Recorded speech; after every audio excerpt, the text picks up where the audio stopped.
Our channel. So market 2 நாளாக கண்டினியூஸாக ஏறிக்கிட்டே இருக்குது. ஸோ இது எதனால் ஏறுது, என்ன இம்பார்ட்டண்ட், ஏதாவது ஃபண்டமெண்டலாக சேஞ்ச் ஆகிருக்கா, என்ன பிரச்சனைன்றதை குயிக்காக இந்த வீடியோவில் பார்த்துருவோம். ஸோ மார்க்கெட் ஏறதுக்கான மெயின் ரீசன் வந்து யூஎஸ் ஈரானில் சண்டேயில் கொஞ்சம் பேச்சுவார்த்தை நடக்கிற மாதிரி இருக்குது. அதனால தான் ஆயில் ப்ரைஸ் குறைஞ்சிருக்கு. இந்த ஆயில் ப்ரைஸ் குறைஞ்சதுனால மார்க்கெட்டு ஏற ஆரம்பிச்சிருக்கு. இது வந்து புல் ரன்னுலாம் கிடையாது, ஒரு ரிலீஃப் ரேலியாக கூட கன்சிடர் பண்ணலாம். அதே மாதிரி ஆர்பிஐ வந்து அவங்களுடைய சேஞ்சஸ் கொஞ்சம் மாற்றிருக்காங்க. இதனால் ஃபாரின் இன்வெஸ்டர்ஸ் உள்ளே வருவாங்கன்றது எதிர்பார்ப்பு இருக்குது. அதே நேரத்தில் பேங்க் இண்டெக்ஸை வச்சு மேலே ஏற்றிட்டுருக்காங்க மார்க்கெட்டை. ஸோ இது வந்து ஒரு ரிலீஃப் ரேலி மாதிரி தான் பார்க்கணும். இது புல் ரன் இல்லை. புல் ரன்னுன்னா ஒரு 24,000க்கு மேலே கண்டினியூஸாக ட்ரேட் ஆகிக்கிட்டு இருந்தால் தான் அதை புல் ரன்னுன்னு நம்ம பார்க்கலாம். அண்ட் மோர் ஓவர் அந்த டைமில் தான் நம்மளுக்கு யூஎஸ் ஈரான் சண்டை முடியும்னு நினைக்கிறேன்.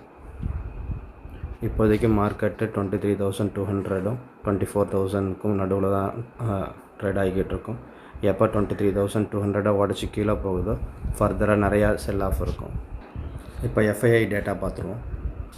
ஸோ எஃப்ஐஐ கண்டினியூஸாக விற்றுக்கிட்டு தான் இருக்காங்க. லாஸ்ட் ஃப்ரைடேவும் விற்றுருக்காங்க, ஒரு 1,000 க்ரோர்ஸுக்கு விற்றுருக்காங்க நெட்டாக.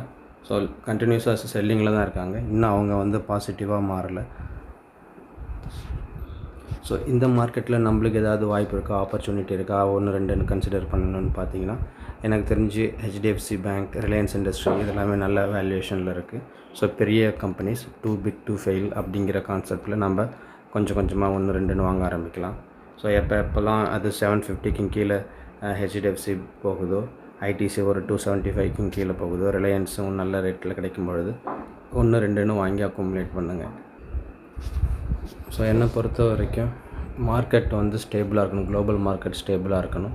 எஃப்ஐஐ கண்டினியூஸாக வாங்கிக்கிட்டு இருக்கணும். பிரண்ட் க்ரூட் ஆயில் ப்ரைஸ் வந்து குறையணும். நம்ம இந்தியன் கம்பெனிஸோட ஏர்னிங்ஸ் வந்து இம்ப்ரூவ் ஆகணும். ஸோ இந்த சேஞ்சஸ்லாம் நடக்கணும். அதே நேரத்தில் ஏஐ வந்து ஒரு நல்ல நியூஸ் வரணும். ஸோ இப்போ பார்த்திங்கன்னா எல்லா ஏஐயும் அந்த பர்டிகுலர் மாடல்ஸை கிளாடு, மைத்தாஸ் இதெல்லாத்தையும் க்ளோஸ் பண்ணுறாங்க. ஸோ இதனால் இது வரைக்கும் யூஸ் பண்ணிக்கிட்டு இருந்தவங்களுக்கு பிரச்சனையாகும். ஸோ இதில் வந்து ஒரு நல்ல ஸ்டாண்டர்ட் பாலிசி வந்து அதுக்கப்புறம் தான் மார்க்கெட் மேலே ஏறிச்சுன்னா அது ஸ்ட்ரக்சரலாக புல்லிஷ் ஆகுதுன்னு நினைக்கலாம். தேங்க்ஸ் ஃபார் வாட்சிங்.